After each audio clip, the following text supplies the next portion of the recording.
మహోన్నత నగరిలో అద్భుత ఆవిష్కరణ. దేశమంతా రామనామస్మరణ. శతాబ్దాల కల నెరవేరుతున్న వేళ శ్రీరామనవమి ఉత్సవాలు సైతం మైమరపిస్తున్న సందర్భం. ప్రపంచ హైందవ సమాజమంతా చేసుకుంటున్న పండుగ. శ్రీరామ జన్మభూమిలో బాలరాముడి ప్రాణప్రతిష్ఠ. ఈ తరం చేసుకున్న అదృష్టం అయోధ్యలో రామమందిర నిర్మాణం చూడటం. ఎంతోమంది మహానుభావుల కృషి ఫలితం. ఎన్నో పోరాటాలు, మరెన్నో ఉద్యమాలు, వాటిని మించి కోర్టు కేసులు, అన్నింటినీ అధిగమించి పుణ్య సరయూ నది తీరాన కొలువు తీరిన శ్రీరాముడు.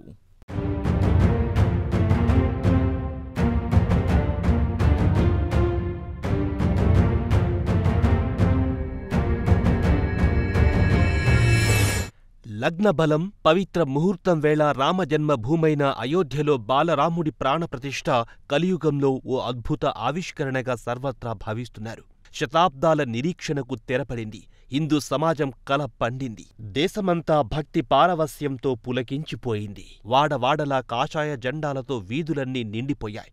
కొన్ని కార్యాలయాలకు సెలవులు ప్రకటించారు. హిందూ సమాజమంతా తమ గృహాలలో దీపాలు వెలిగించి సంతోషం వ్యక్తం చేశారు. ఉదయాన్నే అందరూ జై శ్రీరామని పలకరించుకున్నారు. మహిళలు నూతన వస్త్రాలు ధరించి రామాలయాలలో పూజలు నిర్వహించారు.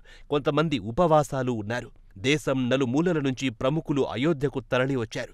కోట్ల మంది టీవీలలో ఈ పవిత్ర కార్యక్రమాన్ని తిలకించారు. అయోధ్యాపురి పులకించిపోయింది.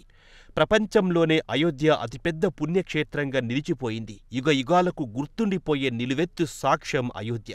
అయోధ్య నగరి అంతా వేదమంత్రాలు, మంగళ వాయిద్యాలతో మార్మోగింది. మధ్యాహ్నం 12:29కి మేషలగ్నం, అభిజిత్ ముహూర్తంతో దాదాపు 84 సెకన్ల పాటు బాలరాముడి ప్రాణ ప్రతిష్ఠ క్రతువు ముగిసింది. ఈ ముహూర్తాన్ని నిర్ణయించింది గణేశ్వర్ శాస్త్రి ద్రావిడ్.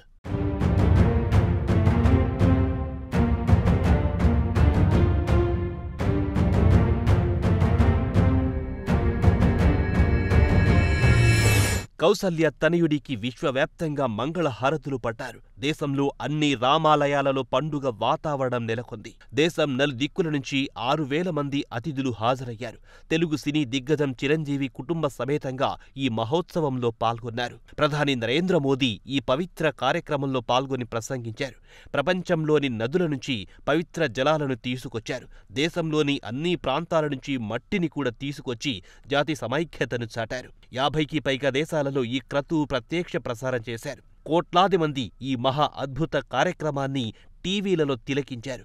ఈ సందర్భంగా అయోధ్య నగరాన్ని సర్వాంగ సుందరంగా అలంకరించారు.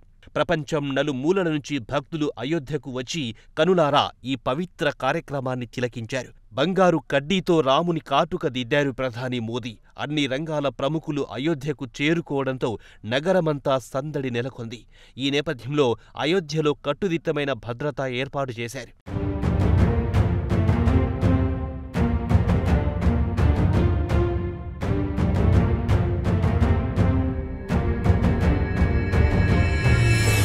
ఎన్నో వివాదాలు, పోరాటాల తర్వాత శ్రీరాముడి జన్మభూమిలో రామ్లల్ల ప్రాణ ప్రతిష్ఠ జరిగింది. ఉత్తరప్రదేశ్లోని అయోధ్యలో 16వ శతాబ్దపు కాలం నాటి వేరే మతానికి చెందిన కట్టడం ఉంది. ఈ కట్టడం ఉన్న ప్రదేశం హిందువుల శ్రీరామ జన్మస్థలంగా కూడా నమ్ముతారు. దీంతో ఆ భూమి ఎవరిది అనే విషయమై పలుమార్లు గొడవలు జరిగాయి. సంఘ్ పరివార్ దీనిపై పెద్ద ఎత్తున ఆందోళనలు చేశాయి. బీజేపీ కురవృద్ధుడు అద్వానీ అయోధ్యలో రామమందిర నిర్మాణం జరగాలని రథయాత్రను కూడా చేశారు. ఈ వివాదం బీజేపీకి తిరుగులేని ఖ్యాతిని తీసుకొచ్చింది. ఈరోజు బీజేపీ దేశమంతా మనుగలుగుతుందంటే అది శ్రీరాముని పుణ్యమే అంటారు విశ్లేషకులు. అయోధ్య రామమందిర వివాదం బీజేపీకి జీవం పోసింది. అద్వానీ, మురళీ మనోహర్ జోషి, ఉమాభారతి, వినయ్ కతియార్, గోవిందాచార్య, విహెచ్ శేషాద్రి, అశోక్ సింఘాల్, సాధ్వి రీతంబర్, వినయ్ కతియార్ లాంటి హేమీలు రామజన్మభూమి కోసం పోరాటం చేశారు.